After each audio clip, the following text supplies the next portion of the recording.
ಒಂದು ಕಾಲ ದಕ್ಷಿಣ ಭಾರತದ ಭೂಮಿ ಭಯದಲ್ಲಿ ನಡುಗುತ್ತಿದ್ದ ಕಾಲ. ದೇವಾಲಯಗಳು ಧ್ವಂಸವಾಗುತ್ತಿದ್ದವು, ಗ್ರಾಮಗಳು ಸುಡಲಾಗುತ್ತಿದ್ದವು, ಧರ್ಮ, ಸಂಸ್ಕೃತಿ, ಭಾಷೆ ಎಲ್ಲವೂ ಅಪಾಯದಲ್ಲಿತ್ತು. ಮದುರೈನಲ್ಲಿ ಒಂದು ಹೊಸ ಶಕ್ತಿ ಏಳುತ್ತಿತ್ತು, ಮದುರೈ ಸುಲ್ತಾನತ್ತು. ಕಾಫೂರನ ದಾಳಿ ನಂತರ ಪಾಂಡ್ಯರ ಸಾಮ್ರಾಜ್ಯ ಕುಸಿತ. ತಮಿಳುನಾಡಿನಿಂದ ದಕ್ಕನ್ ಗಡಿಯವರೆಗೆ ಇಸ್ಲಾಮಿಕ್ ಆಕ್ರಮಣ ವೇಗವಾಗಿ ಹರಡಿತು. ದಕ್ಷಿಣ ಭಾರತಕ್ಕೆ ಯಾರೂ ರಕ್ಷಕರಿರಲಿಲ್ಲ. ಅಂದು ಇತಿಹಾಸದ ಅಂಧಕಾರದಲ್ಲಿ ಎರಡು ಯುವ ಯೋಧರು ನಿಂತಿದ್ದರು. ಒಬ್ಬನು ಹರಿಹರ, ಮತ್ತೊಬ್ಬನು ಬುಕ್ಕ. ಮೊದಲು ಅವರು ಕಾಕತೀಯರ ಸೇವೆಯಲ್ಲಿದ್ದವರು, ನಂತರ ಮಧುರೈ ಸುಲ್ತಾನರ ಕೈಗೆ ಸಿಕ್ಕು ಬಂಧಿತರಾದವರು. ಧರ್ಮಾಂತರದ ಅಪಾಯ, ಮಾನಸಿಕ ದಾಸ್ಯ.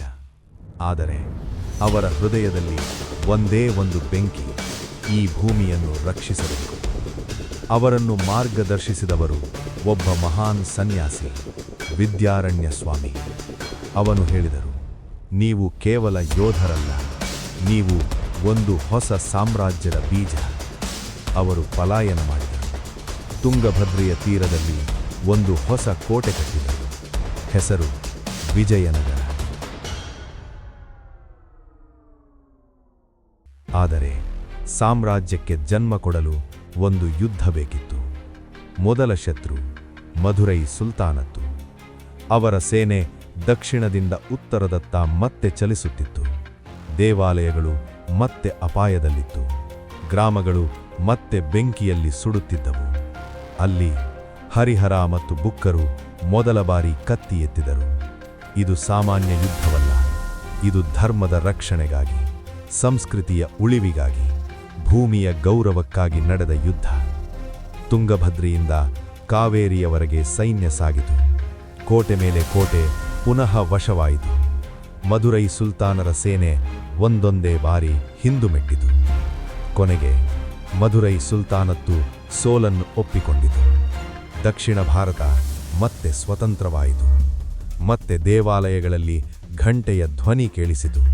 ಮತ್ತೆ ಗ್ರಾಮಗಳಲ್ಲಿ ಜೀವನ ಆರಂಭವಾಯಿತು. ಆ ದಿನ ಹರಿಹರ ಮತ್ತು ಬುಕ್ಕರು ಕೇವಲ ಯುದ್ಧ ಗೆದ್ದಿಲ್ಲ, ಅವರು ಒಂದು ಯುಗವನ್ನು ಹುಟ್ಟಿಸಿದರು. ವಿಜಯನಗರ ಸಾಮ್ರಾಜ್ಯ, ಯುದ್ಧದಿಂದ ಜನ್ಮ ಪಡೆದ ಒಂದು ಮಹಾ ಸಾಮ್ರಾಜ್ಯ. ಇದು ವಿಜಯನಗರದ ಮೊದಲ ಯುದ್ಧ. ಇದೇ ವಿಜಯನಗರದ ಜನ್ಮಕಥೆ. ಯುದ್ಧದಿಂದ ಹುಟ್ಟಿ ಸಾಮ್ರಾಜ್ಯವಾಗಿ ಬೆಳೆದ ಒಂದು ಅಮರ ಅಧ್ಯಾಯ.